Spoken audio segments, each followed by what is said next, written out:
Mr. Impossible could do the most amazing things. For instance, he could jump over a house. Impossible.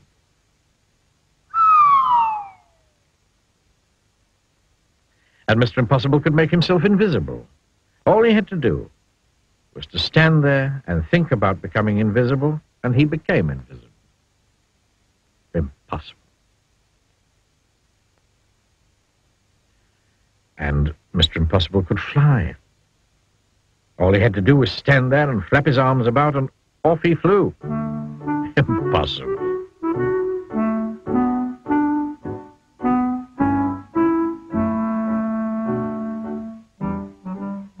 He lived in an impossible-looking house. Have you ever seen a house in such an impossible place? Of course not. One day, he was out walking in the woods when he met a boy called William.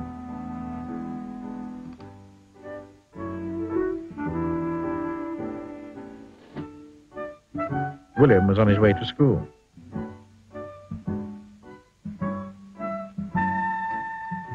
"Hello there," said Mr. Impossible. "Hello," said William. "I'm William." "I'm Impossible." "Really?" said William.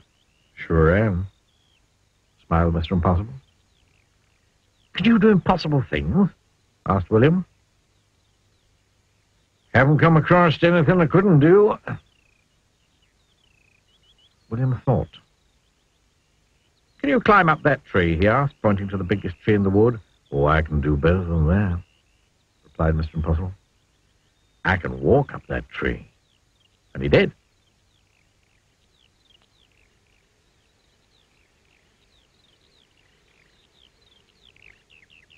William thought again. Can you stand on one hand?" he asked. "Oh, I can do better than that," replied Mr. Impossible. "I can stand on no hands." And he did.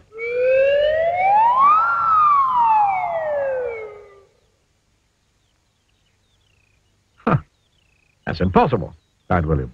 "Sure is," replied Mr. Impossible. Then William remembered that he was on his way to school. "Why don't you come with me?" he asked. "But I've never been to a school before." "Then it's time you did," replied William. "Come on."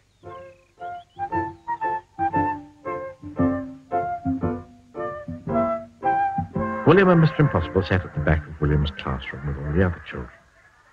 The teacher came in, but didn't notice that there was somebody extra in his class that morning. "Morning, children," he said. "I have a very difficult sum for you to do today. It will take you most of the morning to work out the answer." And he wrote the sum on the blackboard. It really was the most difficult sum William had ever seen in his whole life, full of adding up and taking away and multiplications and divisions and other things William didn't enjoy. The teacher was right. It would indeed take up most of the morning to work out the answer, if not most of the afternoon as well. Mr. Impossible whispered in William's ear. William put up his hand.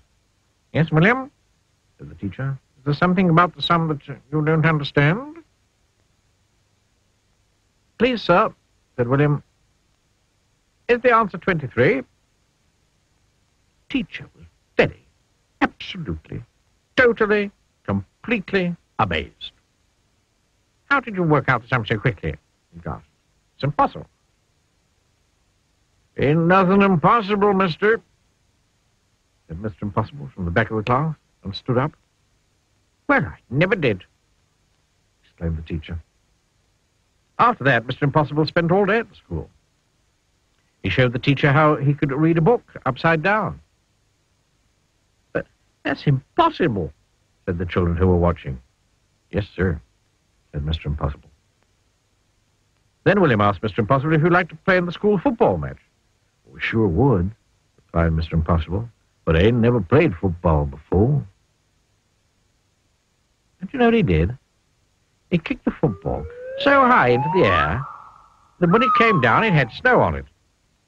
Impossible. Then it was time to go home. Mr. Impossible said goodbye to all the people at school, and then he said goodbye to William. Goodbye, Mr. Impossible, said William.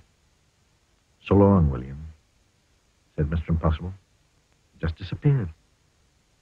William rubbed his eyes and went home.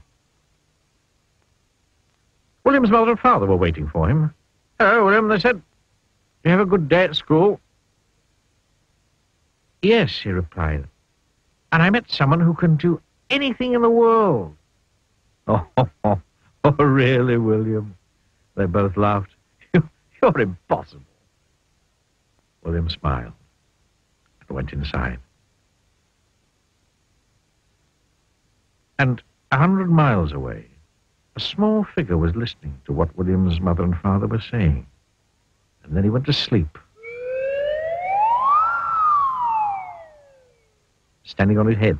And we all know that that is downright impossible. Yes, sir.